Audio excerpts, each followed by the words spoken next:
నమస్కారం అండి. SB news 9550కి స్వాగతం సుస్వాగతం. ఏ రోజు వార్త ఆ రోజు మనకు అప్డేట్ కావాలంటే ఎస్బీ న్యూస్ 9550 ఛానల్ను మీరు సబ్స్క్రైబ్ చేసుకుంటే ప్రతిరోజు వార్త మీకు అప్డేట్గా ఉంటుంది.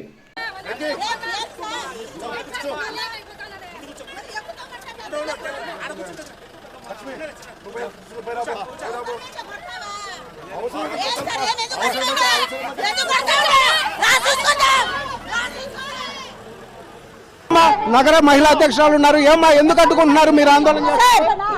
అలా కాదండి, మరి ఇంత అన్యాయంగా మేము ధర్నా చేస్తున్నాం. అంతవరకే శాంతియుతంగా మేము మా మనసు నొప్పిపించినారు కాబట్టి మేమేదో మా బాధను ఎక్స్ప్రెస్ చేసుకుంటున్నాము. సో మేమేమి వాళ్ళు సాక్షి ఆఫీస్ మీద దాడి చేసినట్టు మేమేమి అలా రివోల్ట్ అవ్వట్లేదు కదా. శాంతియుతంగా మేము ప్రశ్నించడానికే వచ్చాము. ఎవరైనా ఉంటే బ్రాంచ్ మేనేజర్ కిందికి వచ్చి ఆయన నుంచి ఒక చిన్న క్షమాపణ ఎక్స్పెక్ట్ చేస్తున్నాము. అంతకు మించి మేమేం కోరటం లేదు.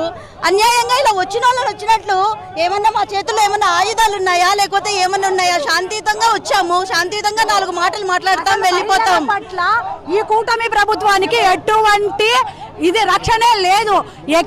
ఎక్కడ చూసినా మహిళల పట్ల, చిన్న పిల్లల దగ్గర నుంచి అసలు మహిళల మనోభావాలకి ఎక్కడ విలువ ఉందండి? ఎక్కడ విలువ ఉందండి? ఒక్కసారి కూటమి ప్రభుత్వం చేస్తున్నదంతా అరాచకాలే. ఎక్కడండి రాజ్యాంగం? అంబేద్కర్ రాసిన రాజ్యాంగం ఎక్కడుంది? మహిళల పట్ల ఎక్కడండి? రాధాకృష్ణన్ ముందు అరెస్ట్ చేయాలి, ఆ ఛానల్ ని మూసేస్తున్నారా? అరెస్ట్ చేస్తున్నారా? శాంతియుతంగా ర్యాలీ చేస్తున్న వాళ్ళని మాత్రము మీరు ఇలా చేస్తారా? ఎక్కడ న్యాయం ఇది? అలా కాదండి. రోజు ఇన్ని గంజా నిన్న పబ్లిక్ గా రిమ్స్ హాస్పిటల్లో మర్డర్ జరిగింది. అక్కడ ఉన్నారా పోలీసు వాళ్ళు? ఇలాంటి చిన్న చిన్న వాటికి, పెద్ద వాటికి అన్నిటికీ ఉండరు. కానీ పొద్దున్నే 6 నుంచి వచ్చి ఒక్కొక్కరి ఇళ్ల మీద ఈ విధంగా దండయాత్ర చేసి మమ్మల్ని హౌస్ అరెస్ట్లు చేసి ఇన్ని చేస్తున్నారు. అంటే ఇంకా మాకు ఎక్స్ప్రెషన్ ఆఫ్ స్పీచ్ అనేదే లేదా?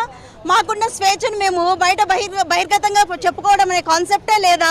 ఇదేం రాజ్యాంగం సార్? మేము ఊరికే అడుగుతున్నాము. అంటే ఆయన మాట్లాడిన మాటల్లో తప్పు లేదా? పోలీస్ వ్యవస్థ కానీ మీరు కానీ you are the 4th pillar. మీరు మా వైపు నిలబడి ఆడవాళ్ళ పట్ల మీరు మాట్లాడాల్సింది పోనిచ్చి ఇంకా మీరు మమ్మల్ని కూడా ఆపుకుంటా మళ్ళీ స్పెషల్ ఫోర్స్, ఆ ఫోర్స్, ఈ ఫోర్స్ అని దింపుతున్నారేంటి సార్ అన్యాయంగా?